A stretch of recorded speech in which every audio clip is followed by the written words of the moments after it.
Welcome back to the deep dive. Today we're getting into something that, on the surface, seems incredibly simple.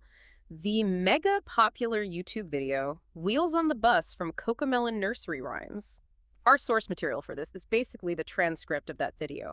So we're looking at the catchy lyrics, of course, but also the upbeat music, the sounds of babies and kids laughing, those little gurgles you definitely recognize.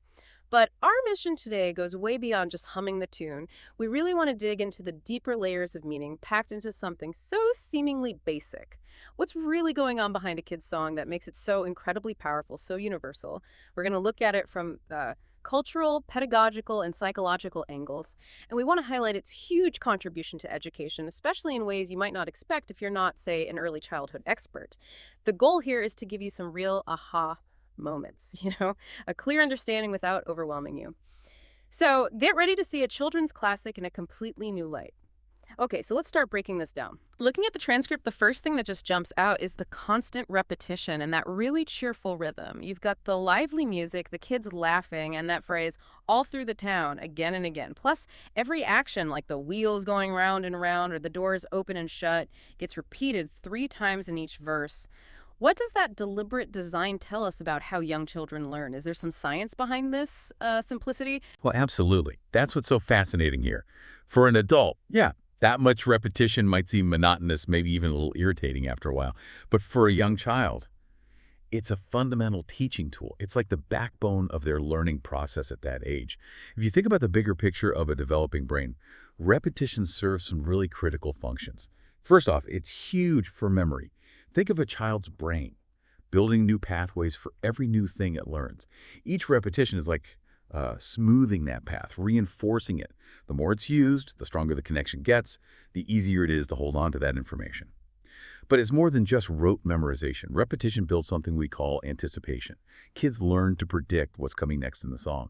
And that ability to anticipate, to see patterns, isn't just a memory trick. It's an early form of logical thinking, understanding sequences, recognizing pattern skills that are essential for later learning, everything from math to reading. And of course, it's vital for picking up language patterns and rhythm. Kids absorb vocabulary, sentence structure, the cadence of the language, all in a playful way, without conscious effort. It's like cognitive scaffolding, lets the child's brain process and hold on to new stuff safely, and really importantly, enjoyably. Those laughs and the music, they aren't just window dressing. They create this positive vibe that lowers anxiety and makes kids more open to learning. A happy kid is a receptive kid. That's incredible. Seeing repetition not just as a feature, but as like a tool for building the brain. And it's not just repeating actions. The song introduces a whole world of vocabulary. This is where it gets really interesting, I think. It's like a journey through cognitive and language development, almost a mini dictionary for transportation. Think about it. The wheels on the bus go round and round. The doors on the bus go open and shut. The wipers on the bus go swish, swish, swish. And it keeps going. The signals on the bus go blink, blink, blink. The horn on the bus goes beep, beep, beep. The motor on the bus goes vroom, vroom, vroom. How does it manage to build vocabulary so effectively in such a simple format? Exactly. For someone not deep in early childhood education, it might just sound like a catchy song.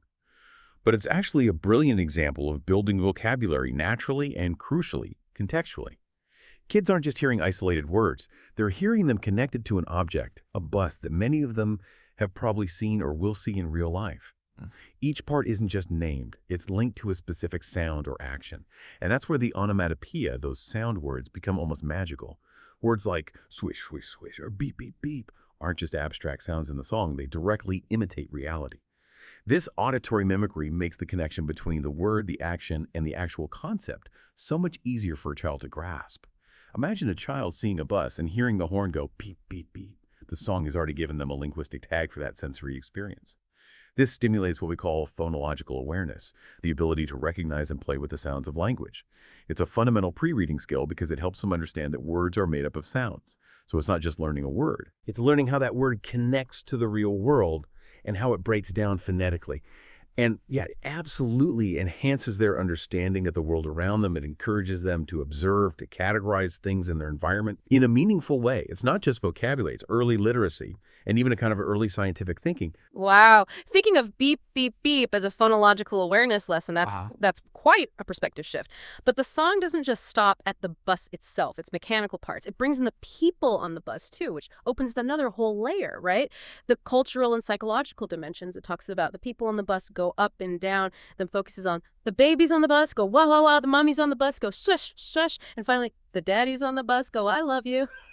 This is fascinating stuff. What does this reveal about culture and psychology for kids? Well, it definitely raises interesting questions about how social roles and family dynamics get transmitted through popular culture, even in something as seemingly innocent as a nursery rhyme. Culturally, the song often reflects a pretty common view of family roles in many societies.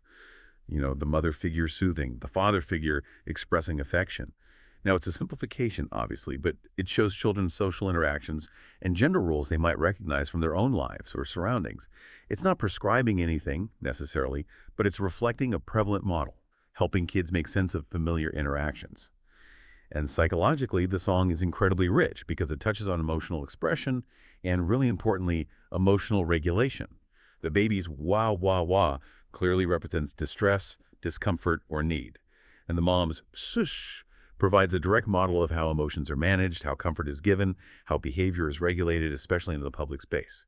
Then, the dad's I love you introduces the expression of affection and emotional connection. These are basic family interactions presented in a way that's digestible for young children. It offers them a kind of script, you could say, for how feelings are handled and how love is expressed within a family setting, like on public transport. It's like giving them a basic emotional map to navigate things. And the universality of the bus as a social space is interesting too, isn't it? Exactly. Public transport, with people getting on and off, sharing a space, interacting, it's a sort of social microcosm. It reflects the diversity and the flow of everyday life. By showing these scenes, the song familiarizes children with the outside world in a safe, predictable way.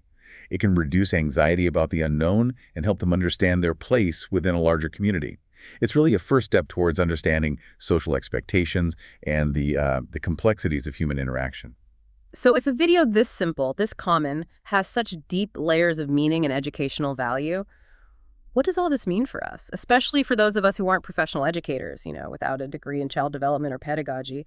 How does a song we all know contribute to education in ways we might never have even considered, ways that seem almost, casual or subconscious? Well, if you look at the bigger picture, this CoComelon video is a perfect example of what we call informal learning. Education isn't just confined to classrooms or textbooks or structured lessons. It happens all the time at home, during play, and increasingly through digital media like this. This video isn't just entertainment. It's an incredibly accessible educational tool that nurtures development across multiple areas. Think about it.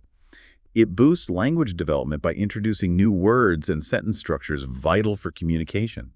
It encourages motor skills because kids often mimic the motions, right?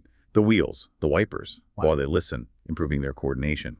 It enhances their understanding of the world, helping them identify objects, their functions, laying groundwork for reasoning and curiosity. And like we just talked about, it contributes to socio-emotional learning by showing basic human interactions and emotion regulation, key skills for empathy and getting along with others. It really is like a launch pad for so many areas of development, isn't it? And all without parents or caregivers having to consciously teach. Precisely. For parents and caregivers, it's a powerful, almost effortless way to facilitate learning without needing to sit down and give a formal lesson. Just by putting the song on, they're tapping into kids' natural curiosity and their amazing capacity to absorb information. It demonstrates so clearly that entertainment can be, and often is, an incredibly powerful educational platform. Sometimes we don't even realize the impact it's having. It's a great reminder that learning is just a natural, joyful part of life, and sometimes the simplest moments can be the most educational. So we've unpacked how a seemingly simple song like The Wheels on the Bus isn't just a catchy tune, but actually a complex, sophisticated tool for teaching and cultural transmission. We've broken down how its strategic repetition, its use of contextual vocabulary, and its depiction of social and emotional dynamics all play a fundamental role in child development. It's really a testament to how learning can be immersive and fun, even in the formats you least expect. Yeah, and this deep dive really invites us to think, doesn't it? If a simple kids video, designed purely for entertainment, can pack in so many layers of learning and have such an impact, what other educational opportunities are hidden in our everyday lives? It kind of challenges us to look beyond the obvious, to find the learning in unexpected places, in daily interactions, in playtime, in the media we consume. The world's full of lessons. just waiting to be discovered. Absolutely. And on that thought, thank you so much for joining us on this deep dive. We hope that next time you hear the wheels on the bus, and you probably will, you'll see it with completely fresh eyes, noticing how learning is woven right into the fabric of everyday life. Keep exploring the world with that new perspective. Until next time.